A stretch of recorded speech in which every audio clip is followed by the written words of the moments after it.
માતાજી જય શ્રી કૃષ્ણ બધાને. અમારે જય શ્રી કૃષ્ણ. હેતલ માસી બેસવા આવી ગયા છે અને મમ્મી ઉઠી ગયા છે. હવે બસ આજ બાર તડકો ને એવું બધું છે એટલે નથી વાંધો એમ દેખાતું છે.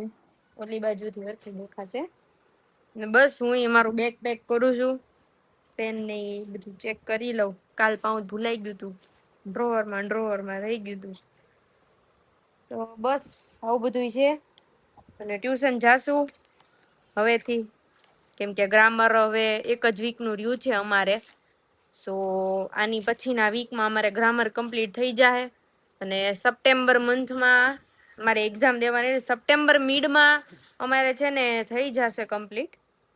પછી ડેટ ને ઈ લેશું, એક્ઝામની બુક કરશું, એવી રીતનું છે બધું. પેન નથી ખીચડી મમ્મીએ બનાવી હે. પછી સોનું માંથી શાક આપી ગયા ચોખા. ઓ ઠીક ઈ અરે ઓલા માંથી જોવે છે ઈ ખાટલીમાં પપ્પા એટલે મેં કીધું આમાં નથી.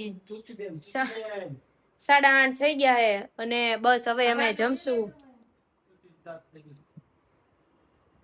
અને બસ એવું બધું હે. બાકી આજે મારી પાસે પ્રોટીન પાવડર આવી ગયો છે જે તમે ઓલરેડી જોયો જ હશે. એનો રિવ્યુ તમને આપીશ સાચો. અને આ ઘણા પૂછતા હતા મને ફ્લોરિક્સાના શોપનું, તો તમે બાય કરજો તમતારે. એના સારા જ છે, કેમ કે આપણે પહેલા જ વાત થઈ હતી કે ટ્રસ્ટેબલ હશે ને તો જ છે ને આપણે કરશું એમ, બરાબર. બટ બહુ વ્યવસ્થિત એનું કામકાજ છે. પર્વ આયુર્વેદિક વાળાનું પણ સારું એવું કામકાજ છે. લેટ્સ સી, જોઈએ. બાકી અહીંયા હવે જમવાની તૈયારી થાય છે ધીમે ધીમે. તો અત્યારે અમે લોકોએ જમી લીધું છે અને યસ, હવે હું જે છે એ મારું હોમવર્ક કરવા બેસીશ. એઝ યુ કેન સી, તમે જોઈ શકો એમ. અને નાઈને આવીને જ મેં પહેલા તો ફ્રેશ થઈ ગઈ હતી અને પછી જે છે એ હું મારું કામ કરવા બેસીશ. ઓકે, તો જેટલા લોકો ઓનલાઈન પૂછે છે ને A1 A2 અને જર્મન લેંગ્વેજ વિશે તમે ક્યારે જવાના છો, તો મારો વિચાર જે છે ને એ 27માં જવાનો છે. કેમ કે મારે અહીંથી જર્મન લેંગ્વેજ કમ્પ્લીટ કરવાની છે, એટલા માટે. Not C1 and C2 include એમાં નહીં થાય, બટ B2 સુધીનો ટાર્ગેટ છે કે B2 કમ્પ્લીટ કરીને જવું છે એમ, બરાબર. અત્યારે એવો ટાર્ગેટ છે મારો.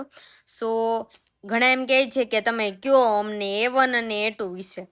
તો હવે એમાં કહું ને તો A1 as compare to A2 easy હતું. A1માં એટલે તમે ગણી લો ને, તમે ગ્રાઉન્ડ ફ્લોરે હોય ને, એટલે તમારે કંઈક જવું હોય ને તો તમને બધું ઇઝીલી તમે જઈ શકો, બધું કામ તમે સરળતાથી કરી શકો. બટ A2 આવશે ને એટલે સીધા તમે 7મા 8મા માળે ચડી જશો. એટલે ત્યાંથી ને પછી તમારે નીચે કંઈક વસ્તુ આવી હોય ને તો એ લેવા તમારે કેમ માથાકૂટ થાય, જવું પડે, એમ થાય કે યાર નથી જવું એમ. બસ એવી જ રીતનું છે. વોકેબ બહુ બધી ચેન્જ થઈ જાય છે. નોટ એટલી બધી બી નહીં, બટ એમ કે મોસ્ટ ઓફ ગણી લો 95% ઓફ ચેન્જ જ થઈ જાય છે. 5% જ રહે છે. અને એ બી ઇઝી વર્ડ ન હોય A1ના, બરાબર. A1ના થોડાક ઇઝી વર્ડ હોય, બાકી તમે રેગ્યુલરલી જે ટોક કરતા હોય, વાત કરતા હોય, બરાબર, એ તો હોય જ છે. પ્લસ A2નું ગ્રામર બી હું તમને લોકોને બતાડું, બરાબર. મેં બી ડેટ નથી લખેલી. એવું લાગતું હતું કે અહીંયા છે ને ખાલી આમાં દેન અને વાઇલ આપ્યું છે ને એટલે વાંધો નહીં આવે હવે, બરાબર. પણ નહીં, એવું નથી. ખાલી દેન અને વાઇલથી ને ચાલુ થયું હતું ધીમે ધીમે. તો અત્યારે હું તમને બતાડું. લાસ્ટ અમારો ટોપિક ચાલ્યો છે કોમ્પેરેટિવ વાળો, બરાબર. એરિયલ વ્યુન્સે ચાલ્યો છે. જે ભણતા હશે એ લોકોને ખબર હશે. તો અહીંયા સુધી ચાલી ગયું છે અમારે, અને ઓલરેડી મેં આટલા પેજ જે છે એમાં કમ્પ્લીટ કરી દીધા છે. સો આવું બધું છે. તો તમને કોઈને એવું લાગતું હોય કે જર્મન શીખવું ઇઝી છે, so that is not easy thing. Consistently તમારે બેસવું પડે. અત્યારે હું એક સાથે 2-3 વોકેબ કરું છું ને ત્યારે માન મેળ આવે છે. ને ક્લાસીસ હતી તો ખબર નહીં અટપટી જ વોકેબ આપી દીધી છે. જોકે અમારા માટે એ વસ્તુ સારી જ છે, બટ એમ કે તમે 5-5 10-10 વખત લખો ને ત્યારે તમને માંડ ખબર પડે. એ ઉમલાઉટ, ઓ ઉમલાઉટ, યુ ઉમલાઉટ, ક્યારે ક્યાં શું કરવું, બરાબર. બધી વસ્તુ બધાના પ્રોનાઉન્સિએશન તમને પ્રોપર આવડવા જોઈએ, પ્લસ તમને મિનિંગ એની ખબર પડવી જોઈએ. સો આવું બધું છે. એટલે જો તમે માનતા હોય કે લેંગ્વેજ કરવી એક ઇઝી વસ્તુ છે, સો એ વસ્તુ ઇઝી નથી. ઓલ્સો ઘણાને અત્યારે જર્મની જવાના પ્લાનિંગ ચાલે છે, તો એના વિશે પણ કહીશ આજે થોડું, કે તમે કયો વ્યક્તિને કે ભાઈ તારે તો જર્મન જવાનું હતું ને, તારે તો આમ હતું ને, તે તો કીધું તું ને કાગળિયા. હવે કાગળિયાનું એવી વસ્તુ છે કે તમારે એ થાય ન થાય, બરાબર, એ તમારા ઉપર ન હોય. કેમ કે આ બધું જ કામ જે છે ને આપણી ગવર્મેન્ટ કરે છે, આપણી યુનિવર્સિટી કરે છે, આપણે કોઈ પણ કન્સલ્ટન્સી પાસે કરાવીએ છીએ એના કરે છે. અને આપણે એક જેમ જર્મની જવાનું વિચારીએ છીએ એમ ઘણા બધા પર્સન છે કે જે, એવું નથી, ભારતમાં ઘણા બધા એવા છે કે જે જર્મની મૂવ થવાનું વિચારે છે. તો એ બધાના ડોક્યુમેન્ટેશનનું બધું કામ ચાલતું હોય, બધા સ્ટેટ વાઇઝ, બધા સિટી વાઇઝ. સો એ બધી વસ્તુ મેટર કરે છે. સો કોઈ જાતું હોય અથવા તો કોઈ જવાની અત્યારે તૈયારી કરતું હોય, બરાબર, આ ઇન્ટેકમાં હમણાં જશે નેક્સ્ટ સપ્ટેમ્બર ઇન્ટેકમાં, તો એને તમે પ્લીઝ થોડુંક સપોર્ટ કરો, થોડુંક મોટિવેશન આપો એને કે તું જર્મની તો તમ તારે ભલે જ્યારે જા ત્યારે. બિચારાને એને શું થાય કે એક તમારે જાવું તું વહેલું, અને એને શું હોય કે ભાઈ ખુશી ખુશી, અને એને હરખ એટલો હોય કે ભાઈ નહીં, હું આ મંથમાં તો હું જતો જ રહીશ એમ. આ મંથમાં એને એવું વિચારી રાખ્યું હોય, એનું ડ્રીમ હોય કે હું આ મંથમાં મારે જવાનું છે.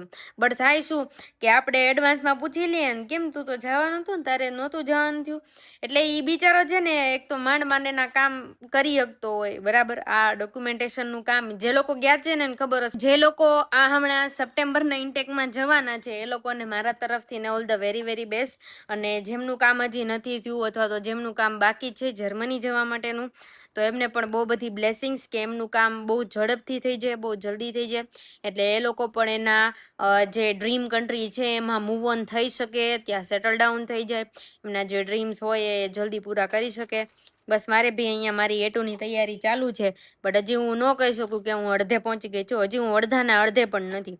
કેમ કે લાગે તમને અહીંયા તમે કદાચ C2 સુધી તમે ક્લાસ કરી લો ને, તો એ થાય શું કે આપણે કેમ ગુજરાતીમાં કમ્યુનિકેશન કરતા હોય એમ ત્યાં જર્મનીનું છે ને એમ જર્મનમાં તમારે કમ્યુનિકેશન કરવાનું હોય. હવે તમારે બધું જ જે છે ને એ લોકોને એની લેંગ્વેજ બહુ વાલી, એટલે તમે કંઈ પણ ખોટું બોલ્યા હોય ને, મતલબ ઇન ધ સેન્સ ગ્રામેટિકલ રીતે તમે કંઈ એવું ખોટું કંઈ બોલ્યા હોય ને, તો એ લોકોને બહુ દુઃખ લાગે. આપણે આપણી ભાષા પ્રત્યે કેટલો ગર્વ હોય, તો એ લોકોને એની ભાષા પ્રત્યે બહુ ગર્વ છે.